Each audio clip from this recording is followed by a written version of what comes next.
Alarming new research may tell us why Houston is seeing such a high spike in coronavirus cases, with Houston's Texas Medical Center reportedly at 105% capacity. Researchers at Baylor College of Medicine say a strain of the virus in that area has mutated and has become even more contagious than what we have seen so far. Joining me now, Dr. Cedric Dark, emergency medicine physician and assistant professor at Houston's Baylor College of Medicine. He is also the founder of Policy Prescriptions and a board member of Doctors for America. Doctor, thank you so much for being here with us today. We have been following a number of states that have seen the spike in cases along the Sun Belt. If you could just give us some insight to start the conversation about what you're seeing there in Texas and more specifically in Houston. Well, yesterday was Texas's deadliest day of this pandemic. Over 100 people died.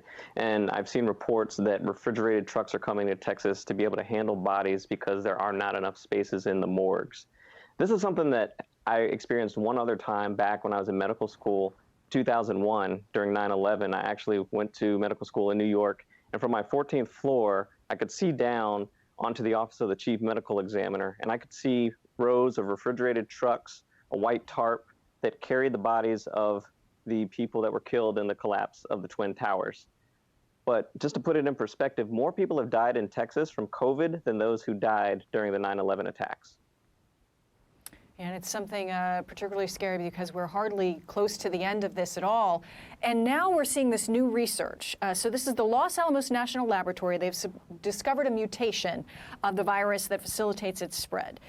Joseph Petrosino, who's the chair of molecular virology and microbiology at Baylor College of Medicine, he said that the one we have in the U.S. spreads better than the original that originally emerged in China. So what does this mean for Houston, for the Houston area, potentially for the country?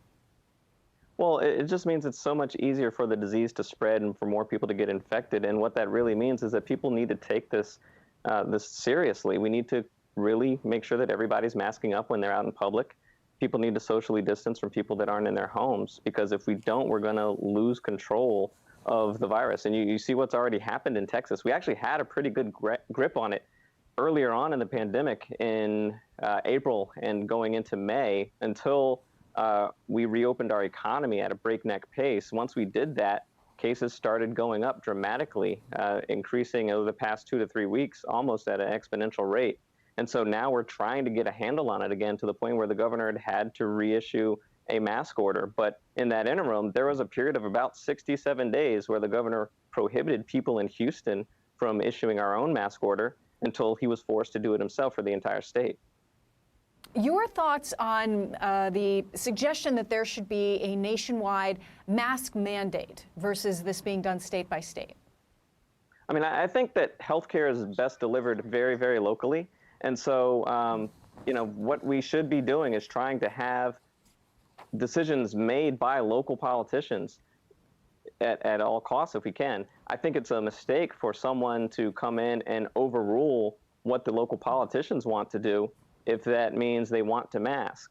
And, if it becomes necessary, as it became necessary in Texas for the sake of public health, yes, then we need a mask order. Whether or not we need one nationally, I think at this point it should be a state-by-state decision. But if it gets to the point where it's overwhelming the entire country, then I would call on the president to make that order as well.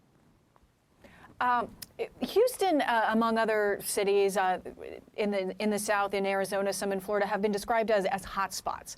How do you climb out of that? What is the strategy? What do the people need to do? What do the providers need to do? And also the government, the politicians that are speaking and working to inform the people?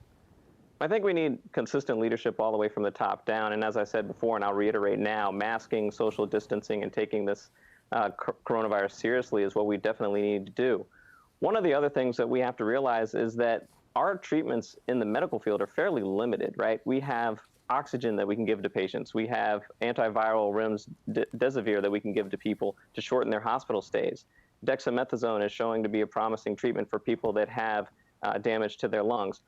But when it comes to the simple interventions, something as easy as oxygen, you have to think about how much does that cost for someone to actually take care of that at home. I was looking up how much is an oxygen concentrator. It's somewhere on the order of hundreds to maybe $1,000, $2,000, $3,000 for that machine. What do you do in Texas, where you have 18% of our population uninsured?